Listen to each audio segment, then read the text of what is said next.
오늘 소개할 인물은 노예 출신에서 고려 최고 권력자가 된 김준이라는 인물입니다. 김준의 아버지 김윤성은 원래 어느 귀족집의 노예였죠. 그런데 주인을 배신하고 당시 고려의 실질적 지배자였던 최충원에게 투항했고 그렇게 김준의 인생이 시작됩니다. 김준은 어려서부터 남다른 면이 있었다고 하는데요. 활쏘기 실력이 뛰어났고 아래 사람들에게는 겸손하게 대했으며 어려운 이들에게는 늘 도움의 손길을 내밀었습니다. 그래서 많은 사람들이 김준을 따르고 좋아했죠. 또한 당시 젊은 무사들과 어울리며 의협심을 기르기도 했는데 이때부터 그의 집에는 재산이라고는 남아있지 않을 정도로 베풀기를 좋아했습니다. 그러던 어느 날 한 스님이 김준을 보고 이 사람이 훗날 반드시 나라의 권력을 손에 쥘 것이다 라는 예언을 했다고 하죠. 그러자 모두들 당시에는 콧방귀도 안 뀌었지만 이 예언은 놀랍게도 현실이 됩니다. 그런 김준이 본격적으로 출세하기 시작한 것은 최후 시대였죠. 박송비와 송길류라는 인물들이 김준을 최후에게 적극적으로 추천했고 그 결과 김준은 전전승지라는 관직을 얻게 되었습니다. 하지만 여기서 큰 사건이 터지는데 김준이 최후의 애첩인 안심과 바람을 피운 것이 발각된 것이죠.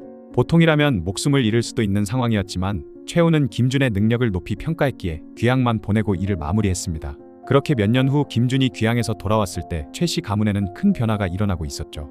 최후가 세상을 떠나고 그의 아들 최양이 권력을 이어받으려 했는데 여기에 반대하는 세력들이 있었던 것입니다. 특히 상장군 주숙이라는 인물이 최양에게 맞서려 하자 이때 김준은 결정적인 역할을 했죠. 그는 최씨 가문의 다른 노예들과 함께 70여 명의 병력을 모아 주숙의 반란을 사전에 막아낸 것입니다. 이 공로로 김준은 별장이라는 무관직에 올랐는데 노예 출신으로서는 파격적인 대우였죠. 그렇게 무사히 최양이 권력을 잡은 이후 김준의 영향력은 더욱 커졌습니다. 최양은 서자 출신이었고 어머니가 천한 신분이었기 때문에 기존 정치 세력들의 지지를 받기 어려웠기에 김준 같은 충성스러운 신복들에게 더욱 의존할 수밖에 없었던 것이죠. 출세를 할 수 있는 이 절호의 기회를 김준은 놓치지 않았습니다. 그는 점점 더 많은 무사들과 관료들을 자신의 편으로 끌어들였고 특히 이면이나 박기 같은 인물들은 김준을 아버지처럼 모실 정도로 가까운 사이가 되었죠. 하지만 1257년 최양이 갑자기 죽으면서 상황이 급변했습니다. 최양의 서자인 최희가 새로운 집권자가 되었는데 여기서 문제가 시작되었죠. 최희는 자신을 권력자로 만들어준 최양백과 윤흥만을 신임했고 김준을 비롯한 기존 최양의 신복들은 점점 소외되기 시작했던 것입니다. 결정적인 사건은 송길류의 유배였는데요. 송길류는 김준의 은인이나 다름없는 사람이었는데 안찰사의 탄핵을 받아 유배를 가게 된 것이죠. 이에 김준이 송길류를 구하려고 노력했지만 최희는 들어주지 않았습니다. 그 이후로 최희는 아예 김준을 만나주지도 않았다고 하죠. 그러자 김준은 점점 정치적 위기감을 느끼게 되었습니다. 최희는 나이도 어렸고 어머니 쪽 혈통도 좋지 않아서 신복들에게 크게 의존해야 하는 상황이었는데 신복들 사이에서 갈등이 심해지니 정권 자체가 불안정해지고 있었던 것이죠. 김준은 이런 상황에서 생존을 위해 결단을 내리게 됩니다. 1258년 4월 8일 연등의 때를 거사일로 잡아 최희를 치려는 마음을 먹은 것이죠. 이때 김준과 함께한 인물들을 보면 이공주, 박희실, 이연소 등 정말 다양했는데 이들은 단순히 김준에게 동원된 것이 아니라 오히려 최희를 제거하자는 의견을 먼저 제시한 사람들이었습니다. 또한 문신 중에서는 유경이 유일하게 참여했는데 그는 최양 시절부터 출륙한도를 반대해온 강경파였죠. 그런데 문제는 거사전 모든 것이 발각되어 버리는 일이 벌어진 것인데요. 김준의 아들 김대재가 장인이던 최양백을 설득하려고 모든 계획을 알려줬는데 최양백이 곧장 최희에게 달려가 모든 사실을 고발한 것이죠. 그러자 최희는 측근인 윤흥과 대책을 논의했고 그렇게 나온 결론이 다음날 새벽에 김준을 제거하기로 했던 것입니다. 이는 최희의 치명적인 실수가 되었는데 김준에게 준비를 할 수 있는 시간을 벌어준 것이죠. 그리고 이때 김대재의 아내가 이 사실을 김준에게 알렸고 김준은 계획이 누설된 것을 알아차리자마자 즉시 군사들을 모아 거사에 나서게 됩니다. 그렇게 1258년 3월 어느 날 밤 김준을 중심으로 한 세력들이 마침내 거사를 일으켰죠. 정변 당일 반란군들은 삼별초를 동원해 최희의 거처를 습격했습니다. 안개가 낀 밤이었기 때문에 최희의 가병들은 상황을 제대로 파악하지 못했으며 그로 인해 반란군이 쳐들어오자마자 난장판이 벌어졌고 최희는 외숙부 거성원발의 도움으로 도망치려 했지만 결국 붙잡혀 목숨을 잃고 말았죠. 그렇게 60여 년간 지속된 최씨 무신정권이 막을 내리게 되었습니다. 정변이 성공한 후 참여자들에게는 위사공신이라는 호칭이 주어졌습니다. 처음 8명의 공신 중에서 유경이 1위, 김준이 2위였죠.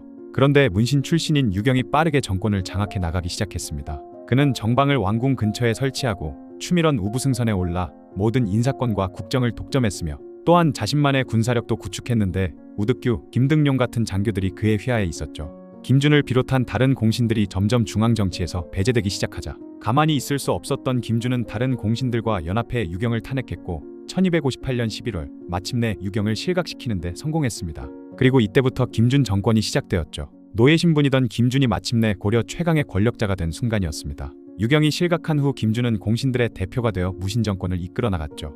하지만 아직 확고한 권력 기반이 구축되지 않은 상태이기도 했고 신익군 출신인 박희실과 이연소는 여전히 강력한 세력을 갖고 있었기에 다른 공신들과의 관계를 신중하게 다뤄야 했습니다. 그래서 김준은 이들을 견제하기 위해 다양한 방법을 사용했는데 박희실의 경우 대몽 외교 사신으로 보내 일시적으로 정치 무대에서 멀어지게 만들면서 그 사이에 김준은 자신의 세력 확장에 집중했죠. 그리고 1260년에 위사공신 서열에서 1위로 올라섰고 추밀원사까지 승진했습니다. 하지만 김준에게 진정한 권력의 절정기가 온 것은 1264년이었는데요. 원종이 몽골의 요구로 원나라에 가게 되면서 김준을 교정별감에 임명하고 감국의 대권까지 맡겼기 때문이죠. 교정별감은 국가의 잘못을 감시하는 역할이었는데 실질적으로는 모든 반대파를 제거할 수 있는 막강한 권한이었습니다. 감국의 대권은 왕이 없는 동안 국정을 총괄하는 것이니 사실상 왕과 같은 권력이었죠. 이때 김준의 권력욕이 본격적으로 드러나기 시작했습니다.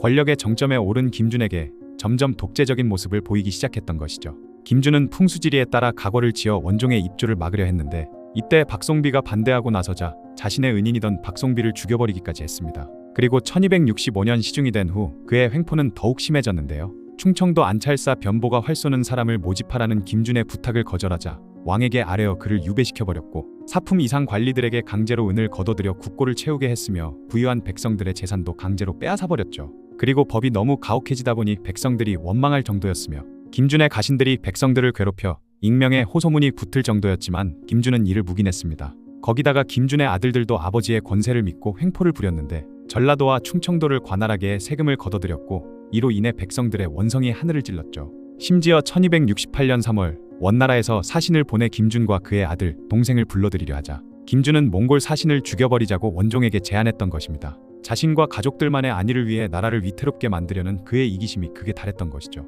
하지만 당연히 원종은 이를 거부했으며 김준에 대해 굉장히 강한 불만을 품게 되었습니다. 그러던 어느 날 홍유서라는 인물이 몽골 사신과 함께 입조하려 하자 김준은 그에게 누명을 씌운 뒤 목숨을 빼앗아버린 것이죠. 이 소식을 들은 원종은 분노했으며 그렇게 김준과 원종 사이의 갈등은 돌이킬 수 없는 지경에 이르렀고 점점 김준의 권력의 균열이 가기 시작했습니다. 그런데 김준 정권의 균열은 의외의 인물로부터 시작되었는데요. 바로 김준을 아버지처럼 여기던 이면이었죠. 이면은 김준을 항상 아버지라고 부를 정도로 가까운 사이였는데 김준의 아들과 토지 문제로 갈등이 생겼습니다. 게다가 이면의 아내가 김준의 노비를 죽인 사건이 터지자 김준은 이면의 아내를 유배 보내버리려고 했고 이때부터 이면은 김준에 대한 원한을 품게 되었죠. 김준은 이런 내부 갈등 속에서도 여전히 강경한 대몽 정책을 고수했습니다. 심지어 원종을 폐위시키려는 계획까지 세우고 차성우, 동생 김충 등과 의논했는데 많은 사람들이 이를 반대하면서 계획은 무산되었죠. 그런데 원종은 이런 김준의 횡포를 더 이상 참을 수 없었습니다. 그래서 자신이 총애하는 강윤소와 상의했고 강윤소는 이면을 꼬드겨 김준을 제거하자고 제안했던 것이죠.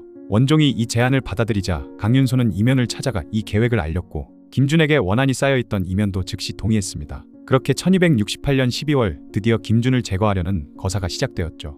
이면은 큰 몽둥이를 만들어 놓고 이를 선물이라고 속여 김준을 유인할 계획을 세웠습니다. 처음에는 원종이 몽골 사신을 전송하러 나갔을 때 거사하려 했지만 김준이 참석하지 않아 어쩔 수 없이 미루어야 했죠. 그러나 다음 날에도 김준이 등청하지 않자 원종은 김준을 궁으로 불렀고 드디어 김준과 동생 김충이 조정에 나왔습니다. 그리고 미리 매복하고 있던 김상이 몽둥이로 김준을 내리치자 김준이 비명을 지르며 쓰러졌고 곧바로 목을 베었으며 동생 김충도 이때 함께 목숨을 잃었죠. 그렇게 10년간 고려를 지배했던 김준의 생이 막을 내리게 됩니다. 김준이 죽은 후 그의 아들들도 이면이 이끄는 군사들에 의해 모두 목숨을 잃었으며 김준의 부하들 중에서도 최공이, 김홍취, 이제, 손원경을 제외하고는 모두 처형되었죠. 김준의 죽음으로 고려 무신정권은 사실상 막을 내렸죠. 김준은 무신정권의 마지막 실질적 집권자였던 셈인데요. 그의 생애는 개인의 능력과 노력으로 신분의 벽을 뛰어넘을 수 있다는 희망을 보여주는 동시에 권력의 유혹에 빠지면 결국 파멸에 이른다는 경고도 잘 보여주고 있네요.